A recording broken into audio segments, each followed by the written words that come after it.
Hey there, you awesome people! I hope your day has been nothing short of fantastic. Welcome back to a brand new episode of What If Deku's memories was altered. Instead of Katsuki Bakugou getting kidnapped, Izuku Midoriya risks his life and ends up being taken by the League of Villains. A rescue is ensured, but instead they come face to face with Deku next to All for One, calling him Sensei. They discover that Deku's memories had been altered from the point when Bakugou tells him to jump off the school roof to be reborn with a quirk. Don't forget to shower some appreciation onto the incredible author responsible for this fanfiction. The link is conveniently waiting for you in the description box down below. If you're totally vibing with this what-if scenario, drop me a comment and let your thoughts be known. And while you're at it, don't miss out on other mind-blowing what-ifs on this channel. Alright, without further ado, let's dive straight into this video. After Kamino Ward, everyone had gone home with a piece of their hearts missing. All Might, also known as Toshinori Yagi, had stepped down as the #1 hero, the world discovering his true form. The school found it to be the best course of action to have all the students move into the dorms for better protection, and both All Might and Aizawa were making trips to the students' homes. Bakugou sat on the family's sofa next to his father as his mother went up to answer the door. He was quiet, a lot more quiet than usual, but both his parents understood why and didn't press him further. They knew their Katsuki was one to think at times like these, and the best action for them to take was to watch out for him and support him. Thank you for having us. All Might's new voice sounded so much different. There wasn't any pep in his words. He sounded tired, groggy, and old. Bakugou would have never said that out loud, but still, this man was his idol. Deku's idol as well. He looked up at him as both teachers took a seat. We've told you ahead of time. Aizawa started gently. We'd like to hear your answer and give insight on any questions you may have. We understand that these are difficult times and you'd rather prefer to be with your son Dash. It's fine with us. Mitsuki, Bakugou's mother, grinned and slapped the backside of his son. Bakugou's face scrunched up. Don't hit me, you HAG. Another hit to the back of his head. Respect your mother, you little SHIT. Both Toshinori and Aizawa blinked, feeling like they understood why Bakugou was the way he is. The bickering went on for a while, Masaru Bakugou trying to step in but with no results. Mitsuki turned back towards the teachers, her face softened. Considering everything that's happened, there really isn't any reason to not let our Katsuki stay with you. They told us that he was targeted by the villains and was nearly kidnapped. She left out the reason why he wasn't taken. If he's still in danger, well, what can me and my husband do? It was a truth that lingered over the two parents. We're not heroes, obviously, but our Katsuki is strong. Mr. Aizawa, I remember what you said about my son during one of his matches during the sports festival. He's not dumb, he's clever, careful, and driven. She laughed, placing a hand on her son's head. Everyone knows about what happened to Izuku in this neighborhood. She brought up the name that left everyone silent, frozen, and in pain. This family still believes in you all, and we trust that you'll take care of our Katsuki and bring back Izuku. Her face was hopeful. A small smile reached them. Bakugou looked away. His mother had been school friends with Inko before she got married and kept their friendship throughout Deku and Katsuki's childhood. It was probably the reason why the two boys were always around each other when they were younger. Mitsuki had once told him that while the boys were going to U.A, Inko Midoriya had voiced her concerns to her and admitted she was scared that her son would continue to be harassed by Katsuki. She had lectured him about that, and he begrudgingly had to admit that Izuku, Deku, Midoriya was no longer someone that could be pushed around. The Bakugous bowed their heads to the teachers, thanking them for their time and care. As All Might and Aizawa headed out, the young fiery boy ran out to stop them both. His heart felt heavy again, a hand gripping his chest as he looked All Might directly. What is Deku to you? He asked, recalling the moment he saw on the giant building screen. All throughout school, it seemed like All Might had taken an interest to Deku. On top of that, the sudden resurgence of Deku's quirk was far too suspicious to ever leave Bakugou's mind. He then remembered that Deku had told him that his quirk was gifted to him. Toshinori had stayed quiet. Aizawa took a look at the two of them and walked back into the car to give them privacy. Bakugou, my boy. Young Midoriya told you that his newfound power was passed down, yes? The man who was once the #1 pro hero turned towards Bakugou. He could only nod, not sure what to say about it. He could definitely infer some things. I'm planning to tell everything to Midoriya's mother. If you'd like to come along, you're welcome to hear. Bakugo's eyes widened. The last time Katsuki Bakugou was inside the Midoriya's household was probably before middle school. He used to come inside often, but mostly accompanied by his own mother. He remembered Izuku Midoriya bringing out a specific brand of cookies that she knew Bakugou loved. He recalled never saying thank you and being hit by his mother after wolfing down 2 at a time. On the coffee table was a plate of those cookies and some tea, but the woman who was once known as Auntie to him wasn't smiling. Her face was red, blotted with tear stains. Inko's hair was a mess, her eyes sunken, swollen and tired. She probably hadn't eaten at all since the police told her what had happened to her son. Probably even before that. Mrs. Midoriya, we understand the amount of worry, sadness and pain you are in. All Might's voice treaded lightly. The woman had begun pulling at the fabric of her skirt. They told me to tell you that we are doing everything in our power to rescue your son. But as the previous #1 hero and Izuku's mentor, I promise you I will rescue him. Bakugou heard the essence of All Might's strength in his tone. Inko's face began to scrunch up, tears streaming down the already beaten-out path. It's your fault. Her voice was soft, but they both heard her clearly. Her eyes, though red and wet with tears, looked malicious. I'm sorry, Wadash. It's your fault. Inko screamed out, standing up abruptly. Both All Might and Bakugou were caught off guard, staying in their seats. Izuku's always looked up to you. He's wanted to be you. To be a hero. When I found out he was quirkless, I was relieved. But then he gets a quirk and all of a sudden he's coming home nearly broken. His hands smashed and bruised and blood and it's all because of you. She spat harshly at All Might. Bakugou's eyes widened, feeling a hint of fear? Guilt? All Might only watched, face saddened. While Bakugou felt the verbal lashings to be out of hand, Toshinori Yagi understood that Inko was only attacking him because she was a mother. She needed something to blame.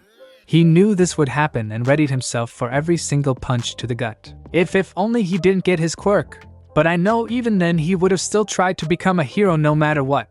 But with the quirk he has now he became so destructive and now he's dash.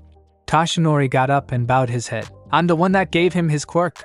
Inko and Bakugou's eyes widened, staring at him. The room had gone silent once again. Inko's sobbing had subsided. Her full attention was on the man. What? Bakugou didn't know how much time had passed. He didn't really understand what. One for all. But what really probed him in the back of his mind was the question, why Deku?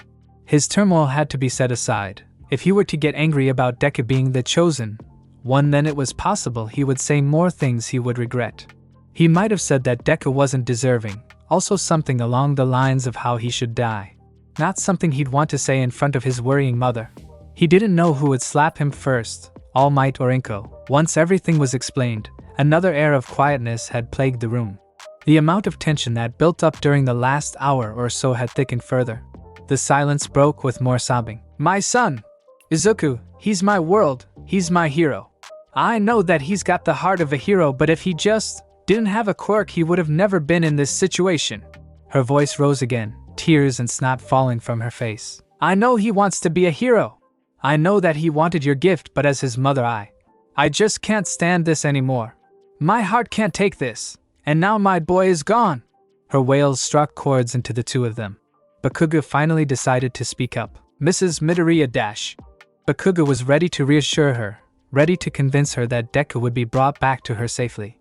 She cut him off, slicing his words with her own sharp retort. And you've always bullied him. You made him life a hell as a kid. Don't think I didn't know. Every day he came back with bruises and burn marks. You didn't think I knew? You were awful to him. And yet he saved you. Her voice wavered, the anger building. The frustration and utter hatred shone through the tears in her eyes, and Bakugou's chest ached. I'm not my son, so I can't understand why he would risk his entire life for someone like you. He truly is a hero, but I can't help think that it should have been you taken. Inko's words were bitter, malicious, and unapologetic. A mother's love treaded across any danger.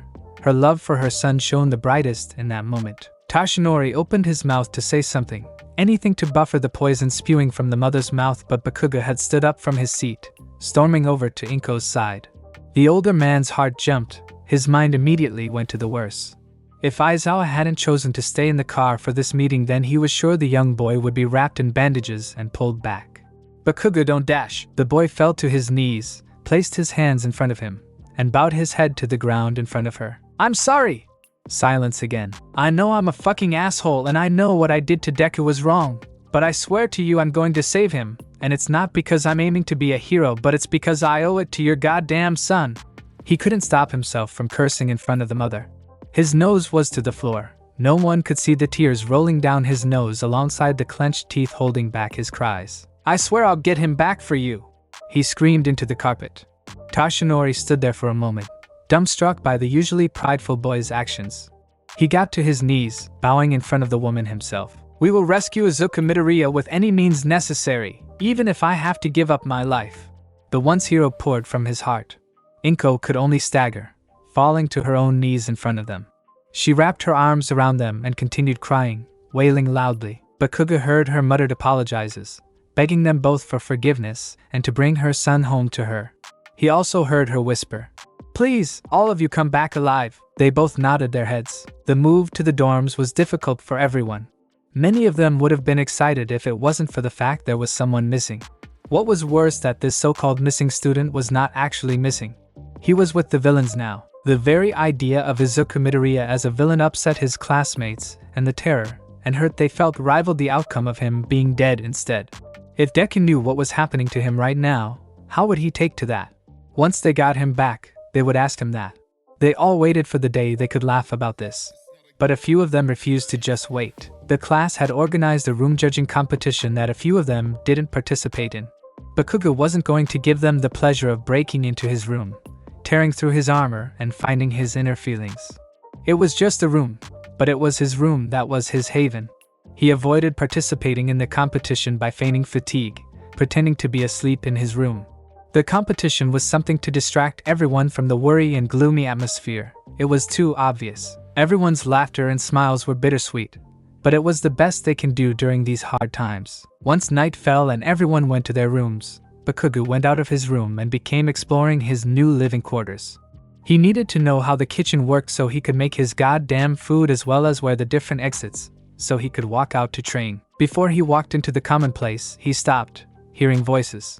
He stood in the hallway, listening to see who they were. Probably that Kirishima and Kaminari idiot eating late at night. They seemed like those kind of people. He didn't recognize us. Do you think they erased those memories permanently? Shit. That was Ida. If it's a quirk, I doubt that it is permanent. We just need to learn what kind of memory-altering quirk it is, and what possible ways that can stop its effect. The calm voice was Todoroki's. Right as always, Todoroki. The optimism in his voice wasn't as it used to be. I just can't believe this. Our Midoriya, a villain, I know. It goes against everything he is. A sigh followed. Todoroki, did you know about his past? When he was shouting at Bakugou, he never told me anything about his relationship with him. I always assumed they were strained friends thrown into competitive rivalry.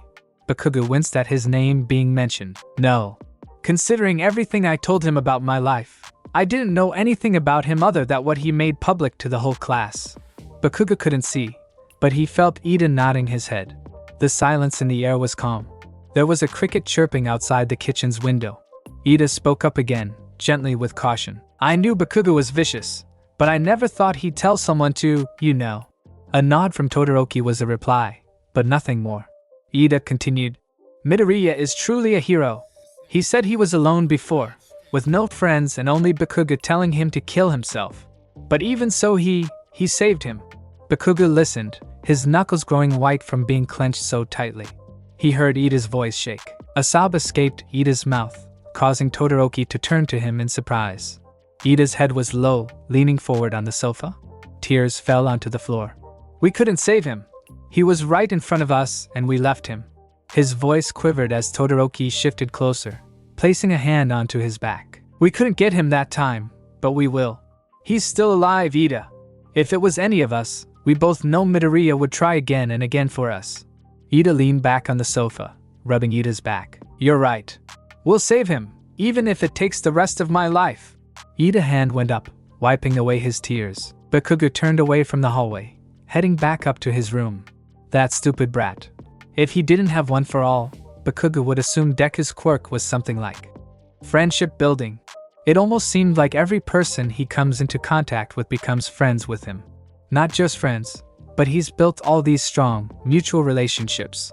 From round face to four eyes to half-half, not just them but everyone else in class seemed to revolve around Deku's enigma.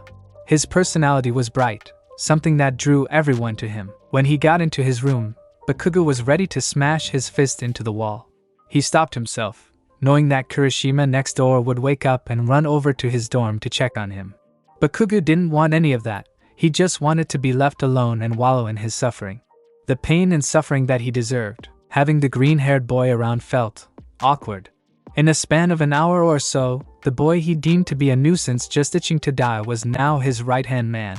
Tamura Shigaraki wasn't sure how the manipulation and mind bend work.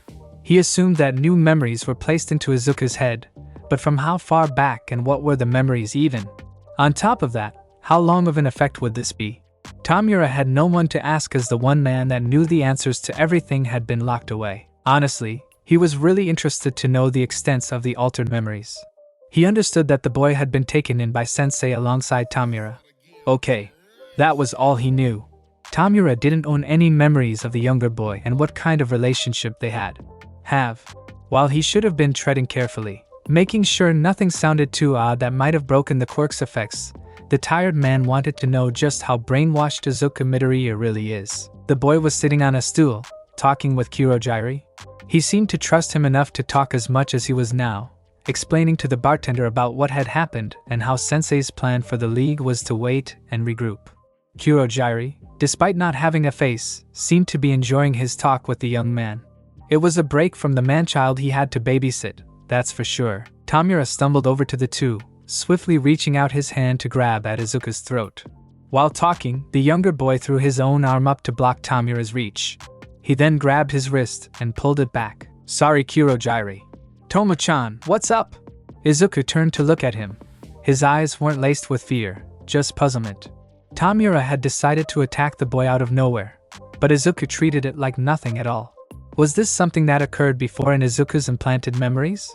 Despite the action being extremely unpredictable, he frowned, pulling his hand back. Stop talking to Kurogiri. Actually, the villain didn't care about whether or not someone talked to the bartender. He needed an excuse for his outburst. Izuku only smiled at him, warmly. Kindly. Hey, I know you're frustrated right now. Tamura raised an eyebrow. But let's not get so feisty, okay? We're discussing what to do from here on out. Izuku explained, turning back to Kurogiri. The bartender chuckled, causing Tamura to huff in annoyance and send the man a glare. So like I was saying, the best course of action is to rally up more villains into the league. Doesn't matter if they're small or large. We need numbers right now. All Might has retired, right? But he's still a beacon of hope to everyone. People are going to think that we're going to lay low now that our leader is gone, but that won't be the case. Izuku turned towards Tamura. You're going to be leading us now, so what do you think? It caught Tamura off guard.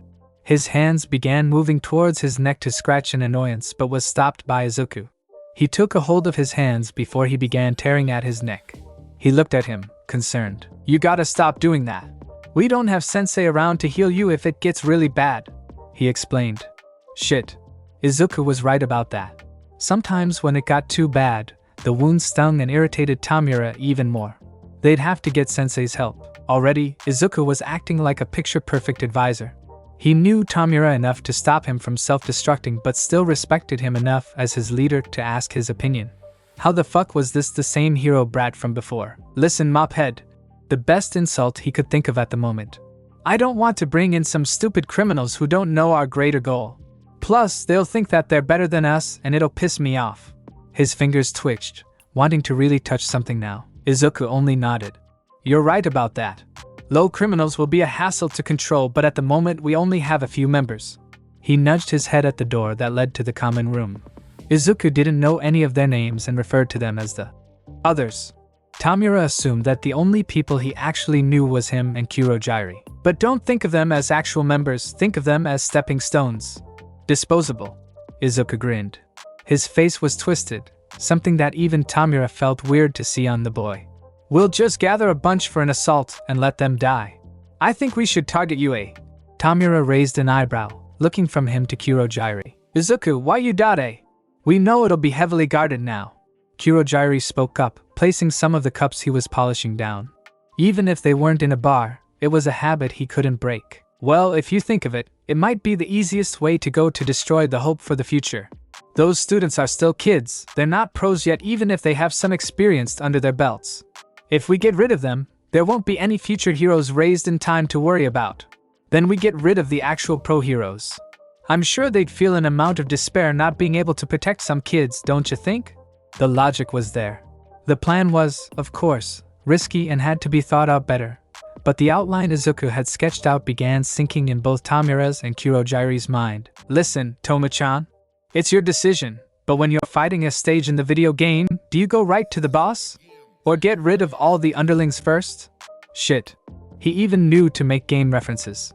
It became clear that whatever Sensei did to the boy's mind, it was phenomenal. We'll think about it, Tamura replied, frowning still. Kurojire looked to Izuku. I believe it's an excellent strategy.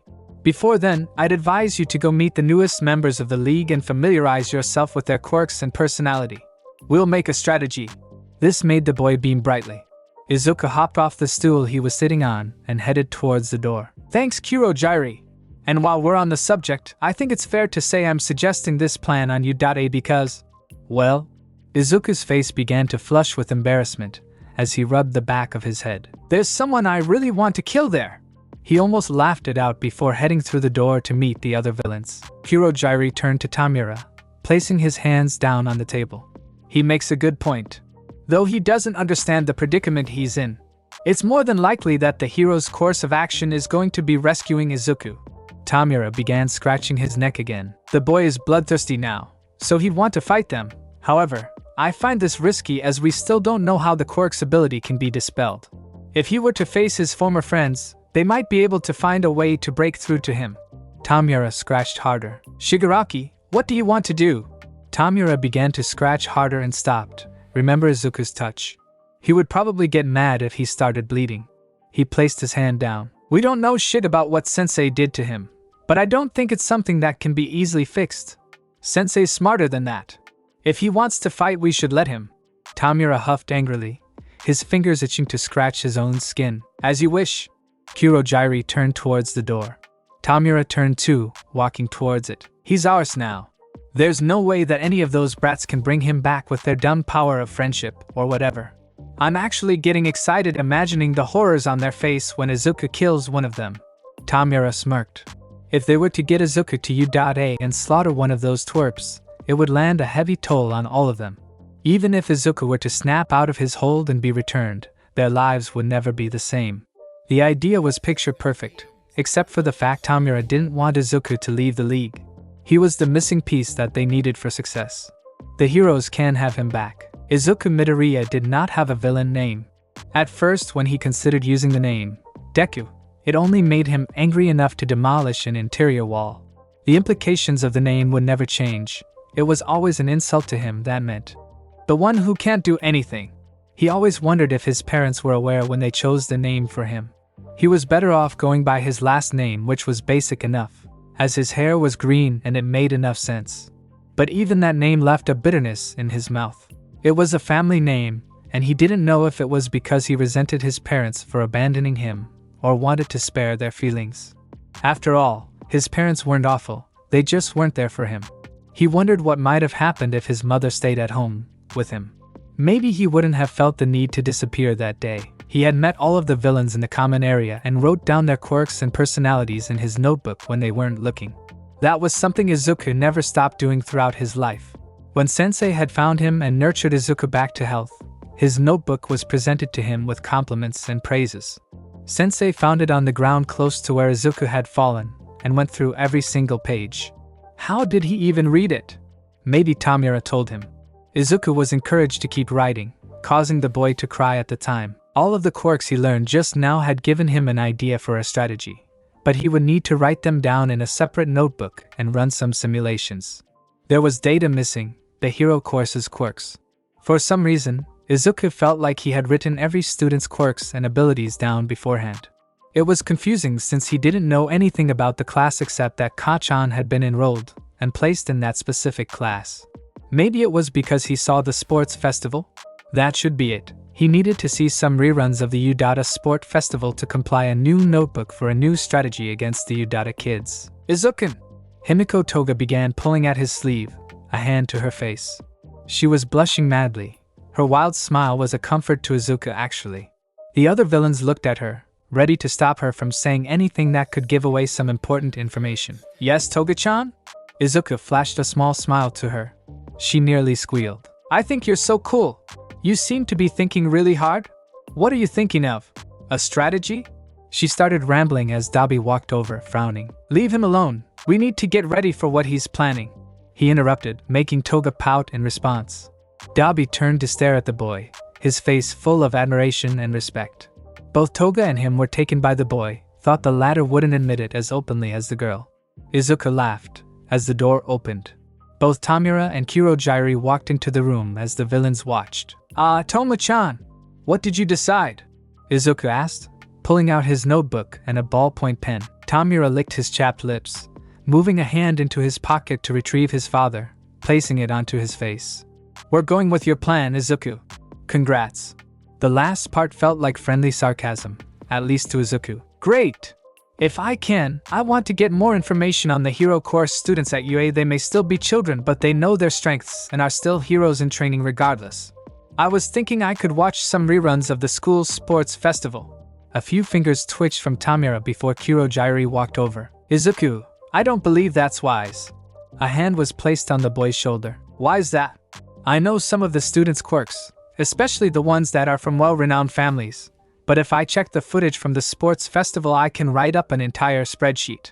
Izuku explained, opening up his notebook. That's not what I meant. The footage from the sports festival is limited and unreliable. The students have grown tremendously since then, and I would advise you do current research and these students and their quirks. Kurojairi took into account that if Izuku were to check the sports festival footage, he would definitely see himself. Whether that would confuse him or break the manipulation altogether, it was something to avoid. Kurojairi, you're so right! Ugh! Izuku's hands went to his face.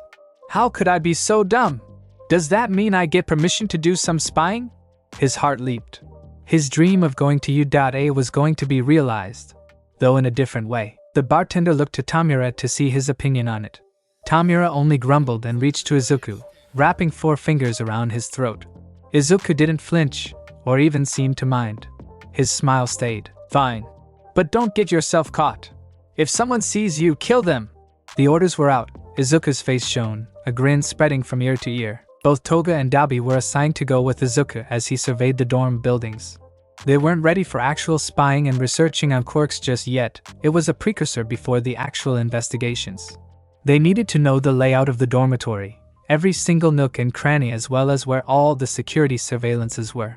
Izuku wouldn't know, but the 2 other villains were there to keep Izuku in check. If something were to happen that jeopardized his brainwash, they would take him back immediately. Izuku, on the other hand, felt that Toga was there as a precaution. If they were to be caught, Toga would use the blood she had gotten from Izuku, willingly, to transform into him. It would throw the heroes off, and the real Izuku would make his escape. Dabi was insurance. His quirk could destroy the entire building really, as well as the forest surrounding them. While Izuku wasn't too happy to be playing babysitter at the moment, it was still true that 3 heads were better than 1. We're only on a survey mission, so really study this layout, okay? Find as many cameras as you can, mark and note them. We'll split up and meet back here in 10, got it? He gave the orders out to the 2 of them before they dispersed. Toga had used her quirk to transform into a civilian whose blood she took earlier in the day. She would circle the perimeter on foot to see how close they could be without hitting any red zones. Dabi would stay close to the meet-up point, watching the dorms from the front. If Izuku gave him the signal, he would spread his dark fire at the opening of the dorms to prevent anyone from leaving as they made their escape. That was only if they needed to get away. If the mission had gone haywire, Izuku himself was too happy about the mission. Even though it was just the dormitories and not the actual school, Izuku felt like he could cry in happiness to be on campus one way or another. This could have been his at one point. What caught Izuku's eyes was the track field and battleground they had added close to the dorms. Of course, there was the actual field near the classrooms, but they must have thought it would be rewarding to have some of the outdoor training facilities near the dormitories. This school could really spend some money. He took note of the size and how far away it was from the dorms versus the entrance. He watched on top of a tree branch, using his fingers to mark distances between buildings. He made notes, both mentally and physically, about the area. It seemed like it would be a good place to lure the students, as the outdoor field was on the side of the dormitories. They could block the way to the front and back entrances, leaving them on the field facing a forest. Out of the corner of Izuku's eye, he watched as a student walked across the field and sat down in the middle, legs crossed. Squinting, Izuku couldn't help but wonder what idiot kid would want to wander into the cold night when there was danger amiss. The whole point of the dorms was so that the kids could be rounded up and watched over. Here was someone, willingly leaving that protection. It almost made Izuku want to kill whoever it was. A flash of white and red finally settled in Izuku's vision. He grinned. Shudo Todoroki was out by himself, middle of the night doing, what? Meditating? What a loser! He only knew about the boy through his father. Endeavor, now the #1 pro hero. Shudo himself had acquired part of his father's quirk as well as an ice quirk. He remembered that much when Izuku saw him for the first time at Kamino Ward. With a dual quirk like that, it seemed that he would be the biggest threat to the league. Izuku's hand twitched, moving towards his belt to grab a knife. He wanted to know more about the boy, his quirk, and his background. There was something intriguing about the boy. Maybe it was the scar that blotted itself onto his face. Maybe it was the fact that both his eyes were closed, his chest rising and falling as he breathed in the air. He could have taken him by surprise easily. Throw a few knives, pin him down, steal him, torture him for information, the usual things. Izuku had to stop those thoughts, knowing he had to stick to the plan he himself had created. But when would something like this be placed in front of him again? Something so nicely wrapped up and presented to him. A hand was raised, the knife was positioned. He aimed for the boy's palms. As Izuku's arm fell to throw, he stopped suddenly. His arm quivered, refusing to let go of the knife he had in his hands. Something was compelling him to stop, something that didn't feel like him. Fuck. Was it a quirk? Who was there? Izuku quickly moved his other arm, and then placed his armed hand down to his side. Huh. Izuku quickly looked everywhere, scanning for any heroes ready to fight him. No one was around. Maybe it was intuition that stopped Izuku from throwing the knife. It might be the logical, rational side to Izuku's brain that told him stop. Don't do it. You're only here to survey the area, dummy. He sighed. Izuku was letting his bloodlust get the better of him. He sat on the branch and watched the boy for a while longer before heading to the other side to scan the other side of the dormitory. Everything was easy to draw out. It was exactly what a dormitory should look like, so whatever interior rooms Izuku couldn't see, he could at least map out and infer the inside. He was also able to match some of the dorm rooms to a student based on balcony alone. Izuku had a list compiled of every Class 1A student's name and picture. Some of the balconies screamed out who their owner was. Honestly? Pathetic. Ignorant. There wasn't any time to dress up a room when you know that there are still villains out there, after you. You don't want to announce to the world that you were living there. He'd have to frown at the leopard throw blanket hanging on the balcony of a dorm. It was probably Mina Ishido's, he was very certain about it. As Izuku headed back to the rendezvous point, he took a quick glance over to the field again, seeing if Todoroki was still there. He was, sitting in the same position he was in the first time Izuku saw him. The difference was that he was muttering something. Izuku might have seen the glimmer of a tear in his eye before leaving with Togo and Dabi back to the villain's base. For some unknown reason, it made Izuku want to cry as well. Thank you so much for joining me on this incredible journey today. I hope you enjoyed exploring the fascinating what-if scenario of Deku. The possibilities were truly mind-blowing. If you found this video entertaining and thought-provoking, don't forget to give it a thumbs up, share it with your friends, and subscribe to the channel. Your support means the world to me and inspires me to bring you more captivating content in the future. Stay tuned for more exciting what-if stories and other amazing videos coming your way. Until next time, take care, stay curious, and keep embracing the power of imagination.